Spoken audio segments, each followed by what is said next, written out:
A sloth, a donkey, and a curious human. Send a prompt and see what they're doing.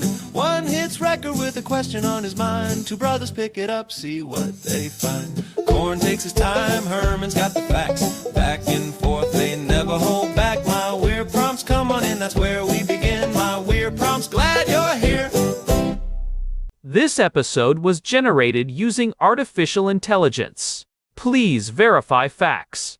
Hey everyone, welcome back to my weird prompts. I am Corn, and I am sitting here in our living room in Jerusalem with my brother. It is a beautiful evening here, but as I look at the kitchen, I am struck by a sound we usually ignore. That low, constant hum of the refrigerator. Herman Poppleberry, at your service. And that hum, Corn, is the sound of civilization holding back the tide of entropy.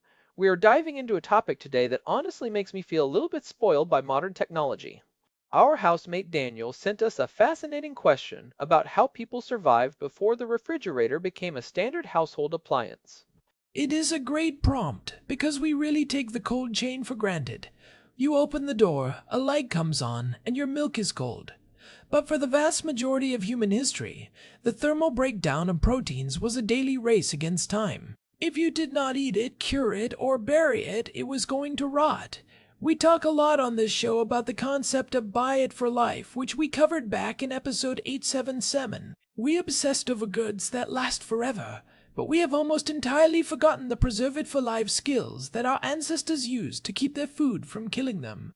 And Daniel was asking specifically about which was the last generation to live in a world where this mechanical cooling was not just a luxury, but non-existent or inaccessible.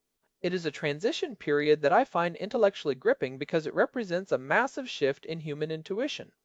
We went from active preservation, where you had to understand chemistry and biology even if you did not call it that, to passive preservation, where you just plug a box into a wall and forget that bacteria exist.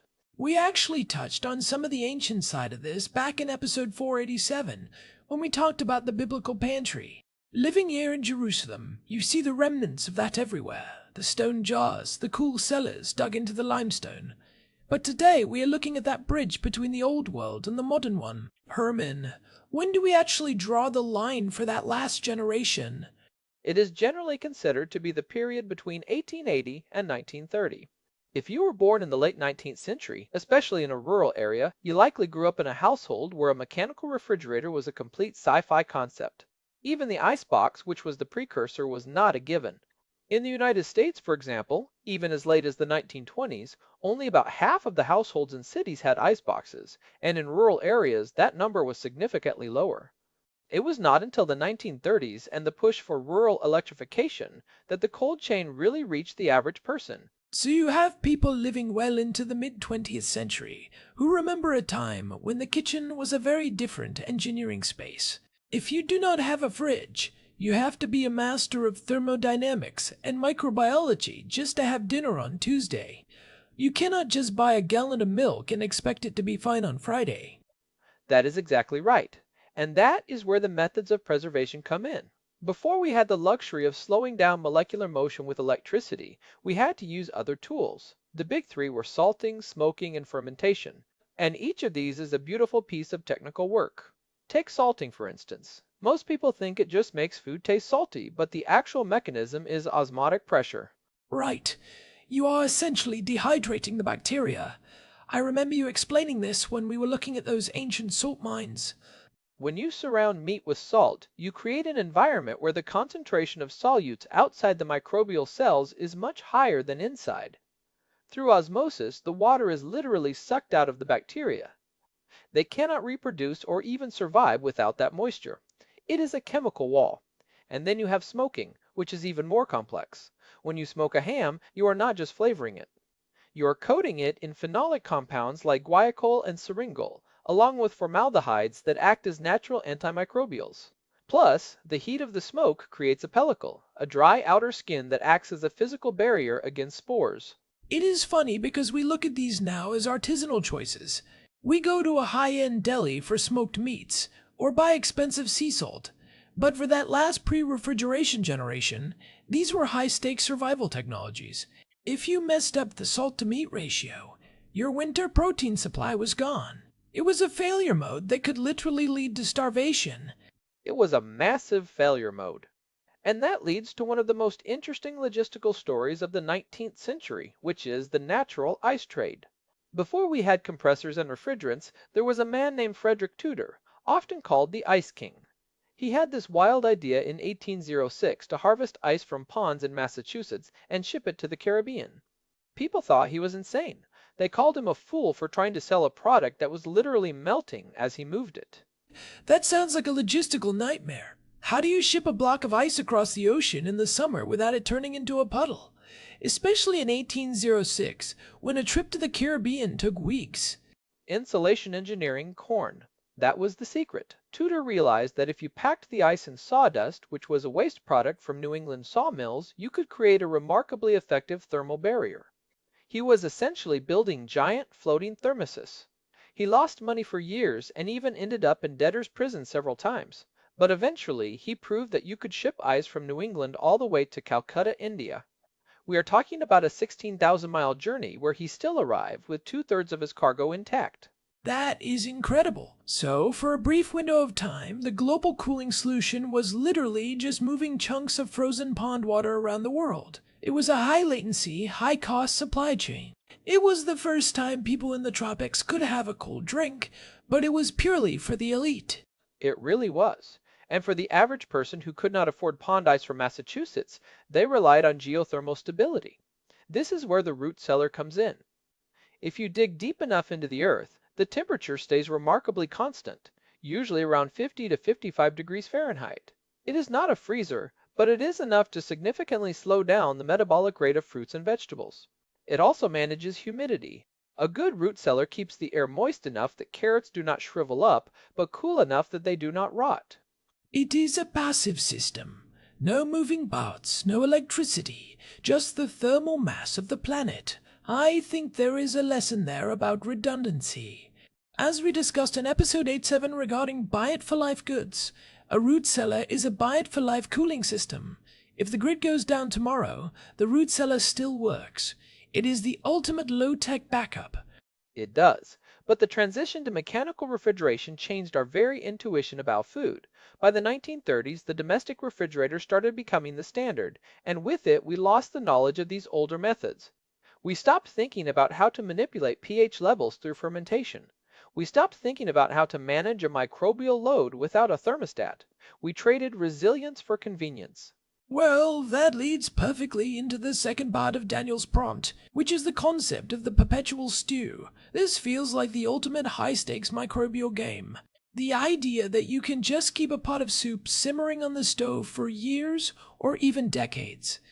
It sounds like something out of a fantasy novel, but it is a real historical practice. It sounds like a horror story to a modern food safety inspector, doesn't it?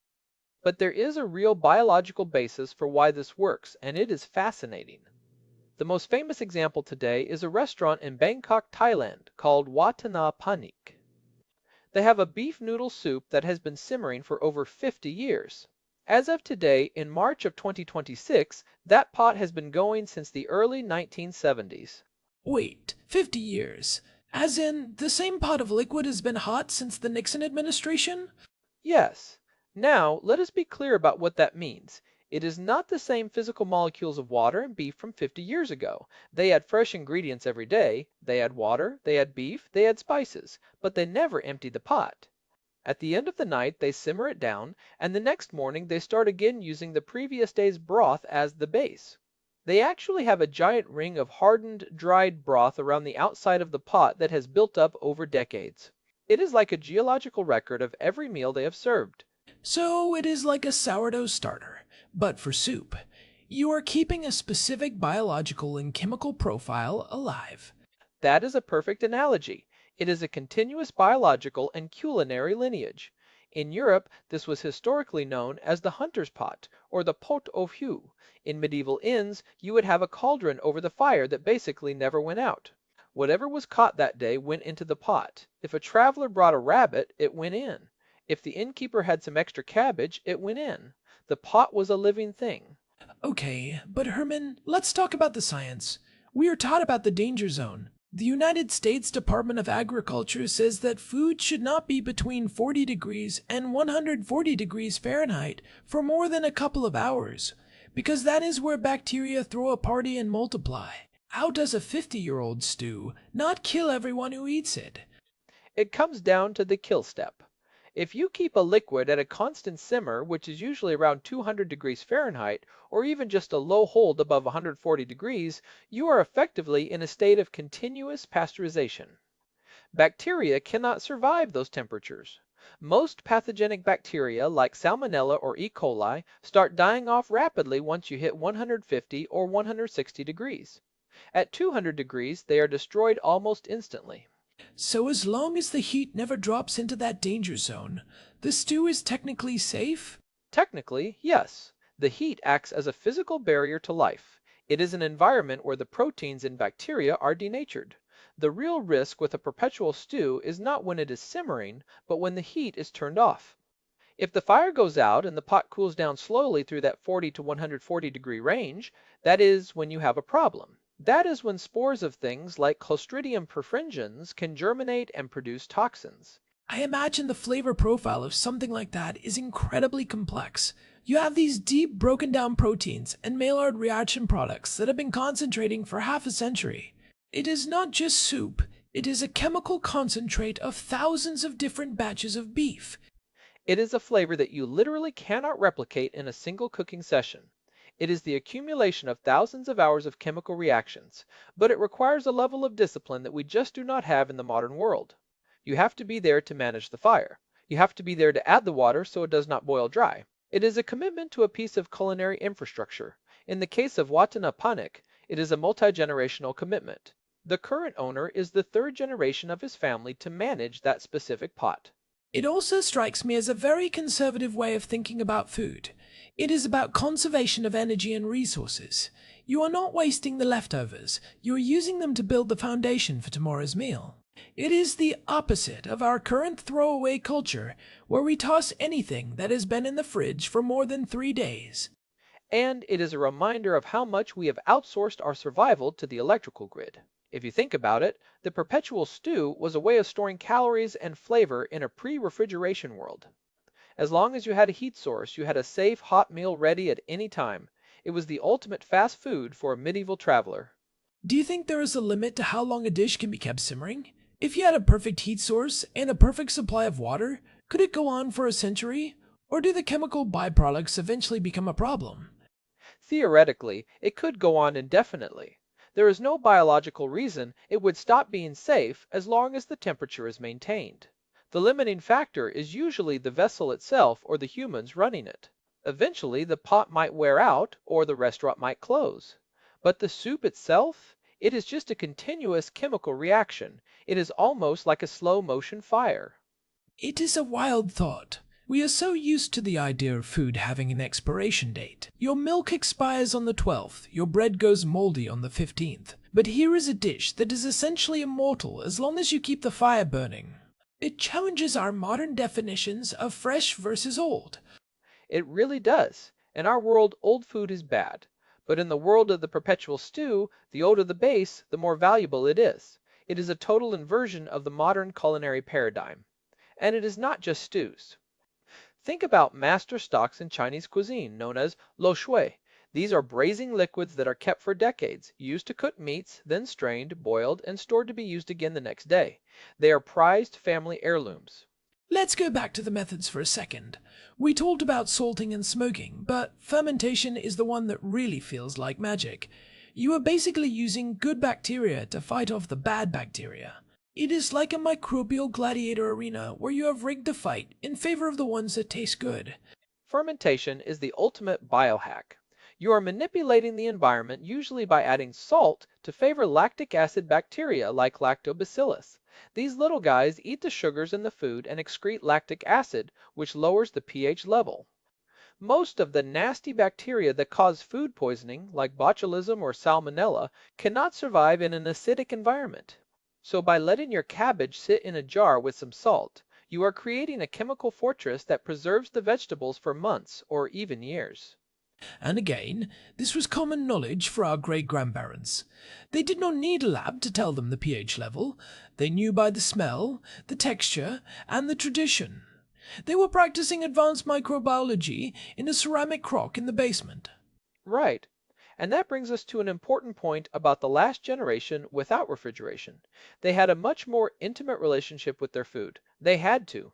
If you live in a world where you cannot just freeze a side of beef, you have to know how to process it immediately. You have to know which parts need to be salted, which parts need to be smoked, and which parts need to go into the perpetual stew right now. You had to be a butcher, a chemist, and a chef all at once. It is a level of competency that we have largely traded for convenience, and I think that is why I am so interested in these topics. We are the first generation in thousands of years that does not know how to keep food without a plug. That is a massive vulnerability in our civilization. If the power goes out for an extended period, we do not just lose our lights, we lose our ability to store sustenance. It really is. We are incredibly reliant on a very thin layer of technology. If the power goes out for a week, most people's food supply is gone. But if you have the skills of that 1900 era generation, you are much more resilient. You know how to use salt. You know how to use a root cellar. You might even have a perpetual stew going on a wood stove. You have decoupled your survival from the electrical grid. It makes me think about the current state of our grid and energy policy. We talk a lot about the need for reliable, base load power, but we also need to think about individual resilience. Knowing how to preserve food is a form of energy storage. A salted ham is essentially a battery full of calories that does not need a charger. It is a way of storing the energy of the summer harvest for the dead of winter. That is a great way to put it. We should view these old school techniques not as hobbies for hipsters, but as critical redundancy for a modern society. And it is not just about survival, it is about quality. Some of the best foods we have, cheese, wine, cured meats, are all products of these pre-refrigeration preservation methods. We would not have prosciutto or aged cheddar if we had always had refrigerators. We would just have cold, raw pork and fresh milk. That is a really good point. We forced ourselves to be creative because we were fighting against decay. The refrigerator is a great tool, but it also made us a bit lazy when it comes to flavor development. We use cold to stop change, whereas our ancestors used chemistry to transform food into something better. The refrigerator is a pause button, but salting, smoking, and fermenting are transformational. They change the food into something new and often more nutritious. Fermentation, for example, can make vitamins more bioavailable and add probiotics to your diet. So, looking back at Daniel's question, that last generation was really the bridge. They were the ones who saw the end of the old world and the beginning of the new one. They were the ones who traded their root cellars for ice boxes, and then their ice boxes for Frigidaires. They were the last people to possess the full suite of ancient preservation skills as a matter of daily necessity. And we are the result of that trade. We have the convenience, but we lost the knowledge. I think there is a real value in trying to reclaim some of that. Not that I want to give up my fridge. I like my cold drinks as much as anyone, but I want to know that I could survive without it. I want to understand the physics of the root cellar and the chemistry of the brine. I think that is a perfect place to transition into some practical takeaways. Because while we are not all going to start 50-year-old stews in our kitchens, there are things we can learn from this. The first takeaway for me is the concept of shelf-stable versus refrigerated stable. Most of us default to putting everything in the fridge. But a lot of things, especially certain root vegetables, stone fruits, and fermented products, actually do better or are perfectly fine at room temperature if handled correctly. Understanding the difference between these two states is the first step toward food resilience. It also frees up space in your fridge and reduces your energy footprint. And the second takeaway is the value of low-tech redundancy. Even if you live in a city, knowing the basics of fermentation, like how to make a simple sauerkraut or how to properly store dry goods, can save you a lot of money and give you a huge safety net. It is about not being 100% dependent on the cold chain. If the fridge breaks, you should not have to throw away everything you own. Right. And third, I would say pay attention to the danger zone. Even if you are not doing a perpetual stew, understanding that 140-degree threshold is the key to food safety. If you are keeping food warm for a party or a long meal, keep it above that temperature. It is a simple rule of physics that keeps you safe. Conversely, if you are cooling food down, do it as quickly as possible to get through that 40 to 140-degree range. And finally, let's appreciate the history. Next time you eat a piece of bacon or a pickle, remember that you are eating a technology that allowed our ancestors to survive through winters and across oceans. It is not just food, it is an engineering marvel that was perfected over thousands of years. We are eating the history of human ingenuity. Well said.